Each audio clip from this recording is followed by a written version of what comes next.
friends, welcome to Kavishki Kitchen. இன்னைக்கு நம்ம வீடியோல என்ன பார்க்க போறோம் அப்படினா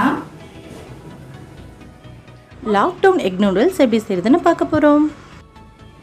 ஓகே, நீங்க நம்ம சேனலை ஃபர்ஸ்ட் டைம் பார்க்கறீங்க அப்படினா கீழ தெரிய ரெட் கலர் பட்டனை பிரஸ் சப்ஸ்கிரைப் பண்ணிக்கோங்க, கூடவே பெல் பட்டனை பிரஸ் பண்ணிக்கோங்க. சோ that நீங்க எப்பலாம் வீடியோஸ் பண்ணா உங்களுக்கு நோட்டிஃபிகேஷன் வந்து சேரும், நீங்களும் மிஸ் பண்ணாம பார்க்கலாம். வாங்க வீடியோக்குள்ள போகலாம். நான் இன்னைக்கு வீட்ல வாங்கியிருக்க மேகி நூடுல்ஸ் இருக்கு. சோ அதை வச்சு தான் நான் இன்னைக்கு நூடுல்ஸ் செய்ய போறேன். ஸோ இப்போ வந்து லாக்டவுன் டைம் அப்படின்றனால சில இடங்களில் நம்ம நூடுல்ஸ்லாம் வெளியே வாங்கி சாப்பிட முடியாது, அதனால் வீட்டிலே ஈஸியாக செஞ்சிடலாம். இப்போ பார்த்தீங்க அப்படின்னா இதில் வந்து நான் 1.5 கப் அளவுக்கு தண்ணி தான் சேர்ப்பேன். பட் வந்து கம்மியாக சேர்த்துக்கணும் இந்த நூடுல்ஸ்க்கு. கூடவே கொஞ்சம் எண்ணெய் சேர்த்துக்கோங்க. எண்ணெய் சேர்த்துட்டு கொதிக்க வச்சுட்டு அதுக்கப்புறமா இந்த பேக்கெட் மேகியில் ஷாஷேட் கொடுப்பாங்கள்ல அதை உள்ளே சேர்த்துடலாம். சேர்த்துட்டு இது நல்லா கொதிச்சதுக்கப்புறமா நம்ம எடுத்து வச்சுருக்க மேகி பேக்கெட் 2 மேகி பேக்கெட் தான் நான் எனக்கு யூஸ் பண்ணுறேன். ஸோ அதை வந்துட்டு இது கூட சேர்த்துக்கலாம். சேர்த்துட்டு கொஞ்சம் நேரம் வேக வச்சு எடுத்துடலாம். தண்ணி கொஞ்சம் ட்ரை ஆனதுக்கப்புறமா நம்ம எடுத்துடலாம். தண்ணி வந்து கொஞ்சம் கம்மியாக சேர்த்துக்கிறது எதுக்காக அப்படின்னா கொஞ்சம் வந்து என்னென்னா ரொம்ப வந்து குலைவாக இருந்துச்சு அப்படின்னா மேகி நூடுல்ஸ் நல்லா இருக்காதுல்ல கிளறதுக்கு, அதுக்காக வேண்டி கொஞ்சம் வந்து ஸ்ட்ரிப்பாக இருக்கணும் அப்படின்றதுக்காக தண்ணி வந்து கம்மியாக சேர்த்துருக்கோம். இப்போ வந்து செஞ்ச நூடுல்ஸ் வந்து வேறு பவுலில் மாற்றிடலாம். மாற்றிட்டு இதே பவுலில் வந்துட்டு கொஞ்சமாக வந்து முட்டையை வந்துட்டு நல்லா என்ன சொல்கிறது நல்ல பொரியல் மாதிரி பண்ணி எடுத்துக்கலாம். இப்போது அந்த முட்டை வந்து நல்லா வந்து அந்த நூடுல்ஸ்க்கு போகிறதுக்கு நல்ல பொரியல் மாதிரி வேணும், அதுக்காக பண்ணி எடுத்துக்க போகிறோம். ஸோ இப்போ பார்த்திங்கன்னா அதே பேனில் கொஞ்சமாக ஆயில் சேர்த்துட்டு 2 முட்டையை உடச்சி ஊற்றிக்கோங்க. இப்போ வரைக்கும் நான் ஸ்டவ் ஆன் பண்ணலை. ஸோ 2 முட்டையை உடச்சி ஊற்றிக்கோங்க. உடச்சி ஊற்றிட்டு இது கூட கொஞ்சமாக மிளகாத்தூள் போட்டுக்கலாம், கொஞ்சமாக மஞ்சள் தூள் போட்டுக்கலாம், கொஞ்சம் உப்பு போட்டுக்கலாம். போட்டுட்டு ஃபஸ்ட்டு நல்லா வந்து ஒரு ஸ்பூன் வச்சு நல்லா பீட் பண்ணி விட்டுக்கோங்க. இப்போ பாருங்கள் இன்ன வரைக்குமே அடுப்பை ஆன் பண்ணலை. நல்லா பீட் பண்ணி விட்டுட்டு அதுக்கப்புறமா அடுப்பை ஆன் பண்ணலாம். இப்போ வந்து எல்லா பக்கமே எல்லா மசாலாவுமே சேர்ந்துடும். நீங்கள் எக்குக்கு பதிலாக பன்னீர் சேர்த்துக்கலாம், காளான் சேர்த்துக்கலாம். இது எல்லாத்தையுமே லைட்டாக ஃப்ரை பண்ணிவிட்டு அது மாதிரி சேர்த்துக்கலாம்.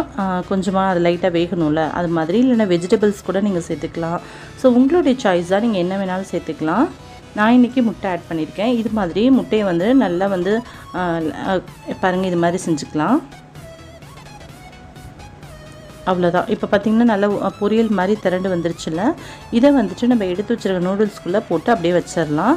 வச்சுட்டு நம்ம அடுத்து என்ன பண்ணுறதுன்னு ஸ்டார்ட் பண்ணுவோம். அவ்வளோதான், நம்ம ஏற்கனவே எடுத்து வச்சுருக்கோம்ல நூடுல்ஸ், அது கூட இதை சேர்த்துடலாம். அவ்வளோதான். இப்போ வேறு ஒரு பேன் வச்சுட்டு அதில் ஆயில் சேர்த்துக்கலாம்.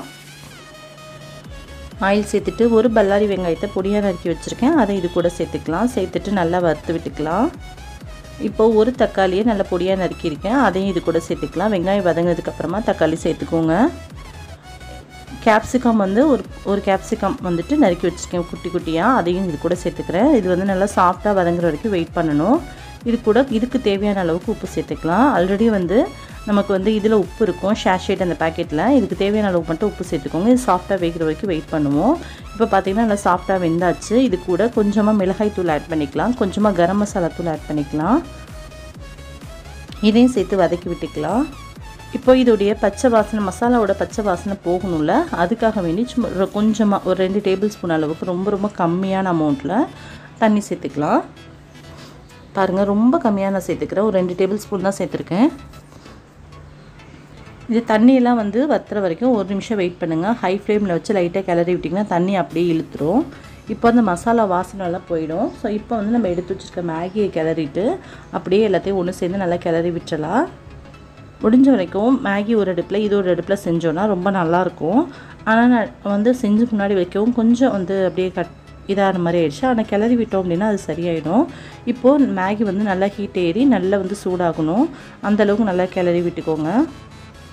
நம்ம இன்னொரு மேகி செய்வோம்ல பெருசாக இருக்கும்ல, அதை வேக வச்சு செய்யறதை விட இது ரொம்பவே பெஸ்ட்டுங்க. மேகி வந்து குழந்தைங்களுக்கு நான் ப்ரிஃபர் பண்ண மாட்டேன், இருந்தாலுமே நம்ம லாக்டவுன் டைமில் என்றைக்காவது ஒரு நாள் சாப்பிட்னாலும் ஒன்றும் பிரச்சனை இல்லை. அவ்வளோதான். இதே மாதிரி நீங்களும் செஞ்சு பார்த்து எப்படி இருக்குன்னு சொல்லுங்கள். ஓகே,